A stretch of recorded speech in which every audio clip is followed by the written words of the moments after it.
Corporate Board Member presents an informational webcast. On this edition, the challenge and opportunity of communicating with your shareholders, with TK Kerstetter, President of Corporate Board Member, and Catherine Bromilow, Partner, PwC's Center for Board Governance. Welcome. I'm TK Kerstetter with Corporate Board Member, and it's my pleasure to welcome you to the Board Informational Webcast that we're going to be doing today. And this particular topic is going to be on shareholder communication, the challenges and the opportunities that presents. And with me today, who's certainly well qualified to talk about this topic, is Catherine Bromilow, who's a partner with PwC's Center for Governance. So welcome, Catherine. Thank you, TK. And it's a pleasure to have you back again, talking with us in a webcast. We've done this a lot together, and we have a great topic today. And where I want to start with is I'd like to start with a company like BlackRock, an institutional investor, sent a letter out to its clients that it was open to having interaction with them about the different actions and strategies that their company was taking, and they would take that into consideration when they voted on the specific shareholder proposals. That sounds pretty significant. It does, and in many ways, if I remember management, having a major shareholder reach out to me and ask for dialogue would actually be something I'd be pretty pleased about. I do know that many of the directors I speak with and meet with over the course of the year have some pretty fundamental concerns about the influence of proxy advisory firms. In particular, they're really concerned that when they're making their voting recommendations, they're taking just a one-size-fits-all approach to those voting recommendations and not considering the unique features that might be affecting a company that might cause the company, the management team, and the board to agree to do things a little differently. So by actually being able to engage in direct dialogue with shareholders, I think that gives the company a far better opportunity to have some kind of nuanced dialogue around the reasons that the board has made the decisions it's made, and just better communicate and even understand shareholders' concerns. And of course, when directors get personally involved in that dialogue, my sense is that shareholders also really like that, because they have an opportunity then to provide their perspectives on their concerns, either around the governance model or the governance processes in the company or the company strategy or the company operations. And it gives shareholders a better sense that they are being able to communicate that information directly to the board and not getting the sense that management is maybe filtering or spinning shareholders' concerns when talking with the board. The other element that some people point to, with directors in particular building better relationships with shareholders and getting involved in this kind of better communication, is the view that that may help build a shareholder base that has a longer-term focus. All that said, I think that might be a little aspirational, but hey, it's not bad to be aspirational every once in a while. Well, we know shareholder communications is big, and it's going to be huge this year. I mean, if there's one, this is almost the year of shareholder communications. And I know in your 2011, in your PwC's corporate director survey, you looked into that issue of shareholder communications. Talk to us a little bit about what that told you about how the year is changing from the past to the present. Sure. I've always been really interested, when I look at the results of our annual survey of directors, of just how much more directors tend to be willing to have their boards do things than they're actually maybe doing. And it's exactly the same thing with these kind of communication issues. We asked directors, on the topic of communicating on major governance issues with your major shareholders, do you think your board should play a role? And almost half of the directors said yes, they thought their board did have a role. Yet when we asked how many of them actually had communicated with major shareholders or someone on their board in the past 12-month period, only about just under a third of directors said that they had those communications. So went from a half who thinks it's a good idea to only a third who actually did it. We asked similar questions to to them with respect to the proxy advisory firms. And again, only about a third of directors thought that their boards should play a role in communicating with proxy advisory firms. And then when we asked how many actually did it, it was just a little under a quarter of the boards who did it.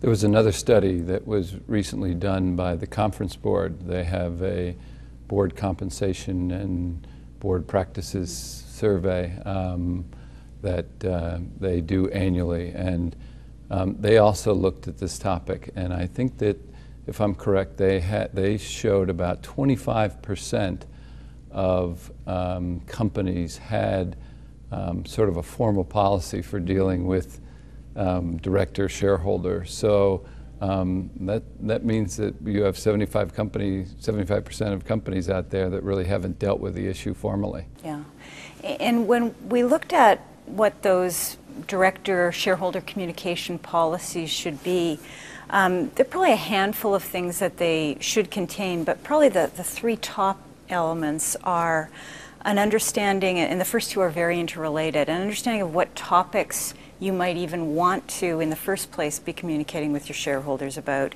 and an understanding of who on the board is going to take the lead in that communication.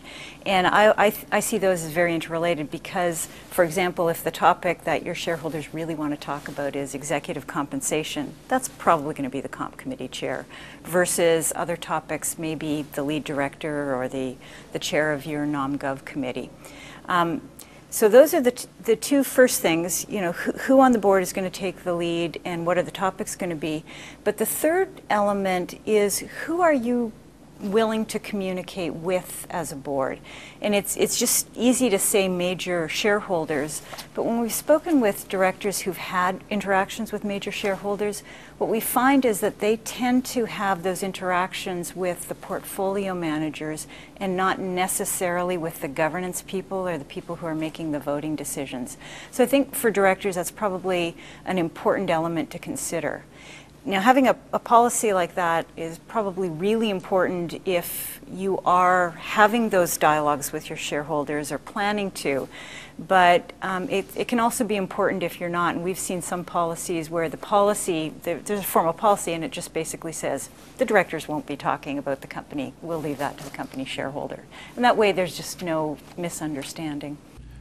There's sort of a stumbling block in all this, though, and that's FD regulation, which basically is asking you to communicate uniformly out, you know, to your shareholders. And a lot of this shareholder communication lends itself to be testing that. So what advice might you give to somebody in that space? And then, you know, is there a best practice in this, or is there something that we can advise the viewers on that will sort of keep them out of harm's way relative to FD? Sure.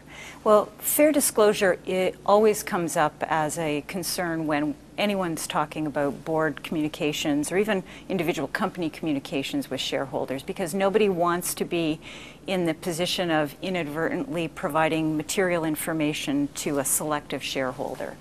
And so actually often the lawyers in the company will have particular concerns around this, but many people also say that there are definite workarounds. And so if you're a director who is planning to, of course, under your policy, allowed to as well, have some dialogue, there are a few basic things you can do, one of which is to understand what kind of information is already in the public domain about the company, you know, get the briefings from management, meet with management and or investor relations to understand the nature of the particular topics you expect that the shareholders you're meeting with will want to get into. And then it's always a really good idea to not go there alone, but to go with someone from the company who understands what's in the public domain, so that in the event that you inadvertently, as a director, share information that maybe is not public, then at least the company can go back and analyze whether that information was material, and so the company actually needs to remedy the situation by getting an 8K out the door really quickly. Yeah, it's not, putting a director in front of shareholders is not as you would say, risk-free, is it? No, not at all. Catherine, this is all good information. We only get a chance to scratch the surface.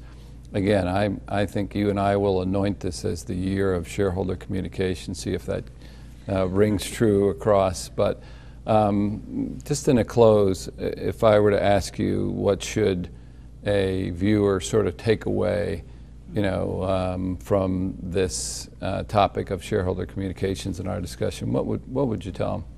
Probably two things. One is that you've got to know who your major shareholders are and what they want from the company. And then two is to just recognize that it is a new world out there and shareholders are changing their expectations. And so you sort of better saddle up and get ready to actually at least reconsider whether or not the board should be involved directly in those communications. Catherine, before we close today, I want to make sure that we pass along what we think is valuable information. So if you had to summarize what somebody should take away from our discussion about shareholder communications, what would you pass along? Probably two key things, TK. One is you need to know who your shareholders are, and two, it really is a new world out there, and so you need to be prepared to reach out and have a plan to reach out to your shareholders, whether that plan involves directors or not. It's really clear that shareholders want greater communication from companies. Great advice, as usual. I look forward to us watching this proxy season and seeing all that happens. And I look forward to having you back again to cover another new topic. Thanks, TK. That will conclude this Informational Board webcast. We hope that you'll join us again when we deal with another important topic that'll help you be a better director. We'll see you then. Catherine Bromilow can be reached at catherine.bromilow@us.pwc.com. This has been a presentation of Corporate Board Member, an NYSE Euronext company.